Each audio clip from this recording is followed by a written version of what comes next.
Então, no nono ano, nós estávamos aprendendo sobre o present perfect, né? A teacher vai escrevendo aqui com vocês. Opa!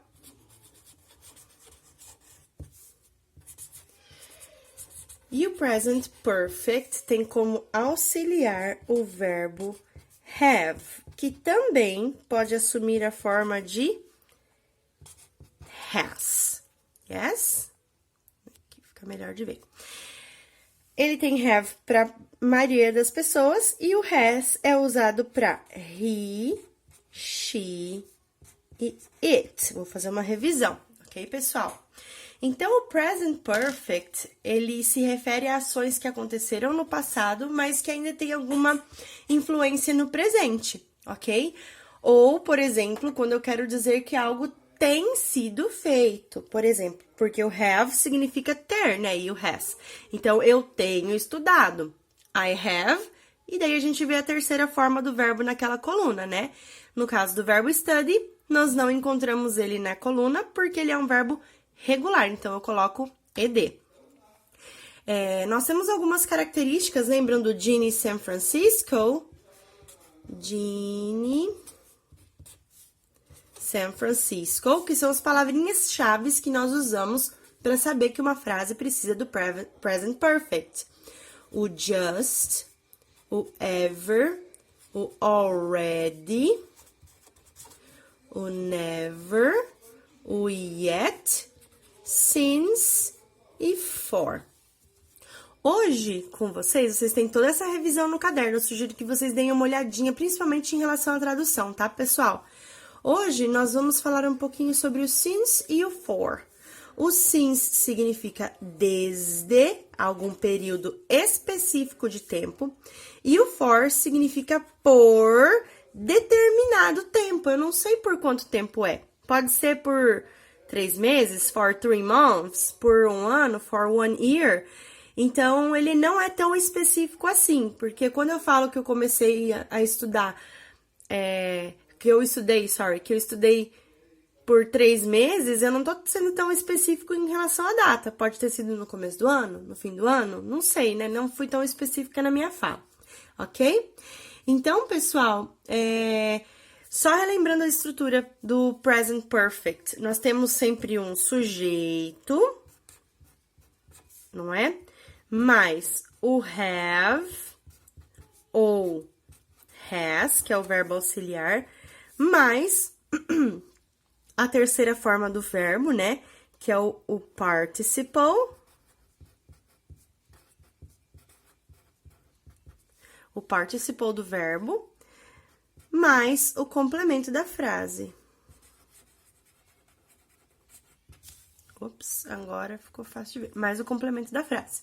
Essa é a estrutura das frases no present perfect. Então, eu vou escrever.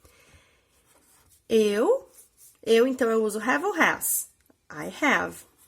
I have. O que eu tenho feito nos últimos dias? Vamos dizer que a teacher tem preparado as aulas, as videoaulas. I have. Como que é o verbo preparar? Prepare. Ele é um verbo regular, então eu vou colocar apenas o ed. I have prepared.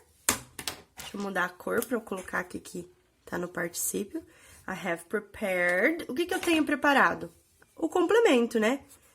The classes. Ah, mas... Oops, sorry, aqui é um S, gente.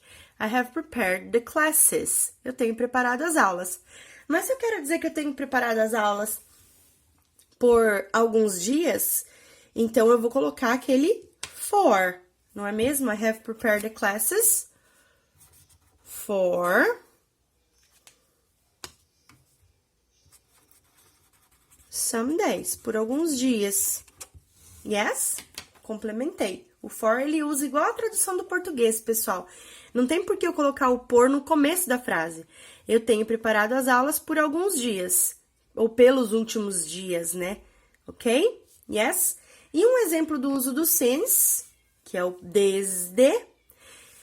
Então, vamos dizer que a professora tem preparado as aulas desde que iniciou a quarentena.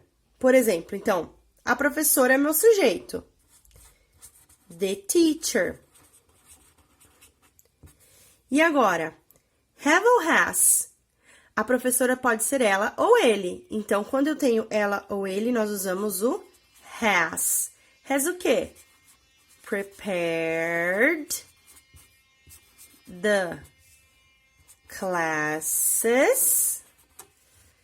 A professora tem preparado as aulas desde o início da quarentena. Então, since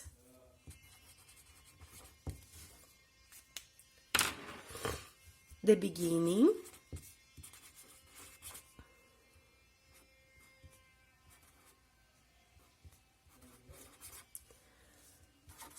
of the quarantine. Ok?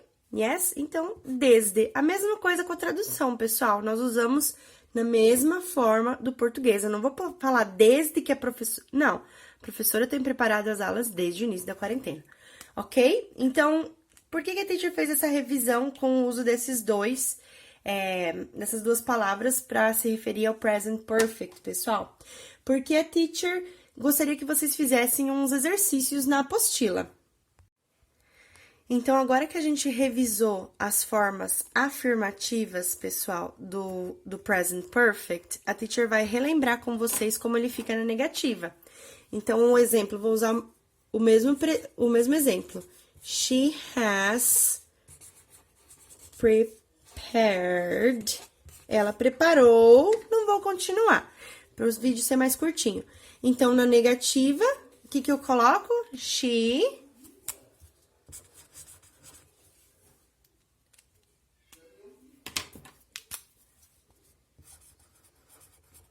has not prepared. E na pergunta, o que eu faço para transformar essa frase em pergunta? Eu inverto. Has she prepared?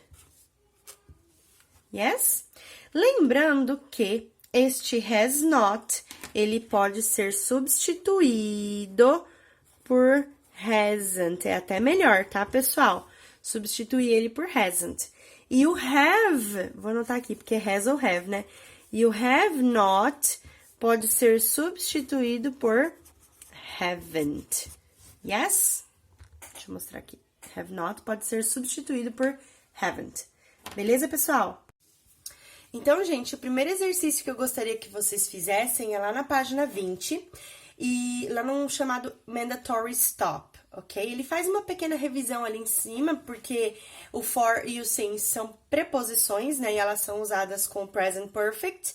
E o primeiro exercício, vocês têm um modelo, ó. Use os comandos abaixo, os comandos dados, e escreva uma única frase seguindo o modelo. E daí o modelo tem duas frases. Jane is in London. E daí um tracinho, um hífen. She arrived there 6 days ago. Então, a Jane está em Londres. Ela chegou lá 6 dias atrás. E vocês vão usar o por ou o desde, né? Para fazer uma frase, que nós vamos praticar essas duas palavras com present perfect.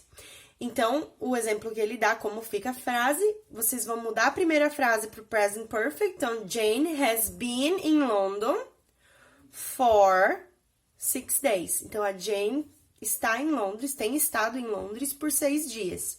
Yes? Letra A. Kevin is here. He arrived here yesterday. Então, o Kevin está aqui, ele chegou aqui ontem. Então, vocês vão dizer que o Kevin tem estado aqui por ontem ou desde ontem?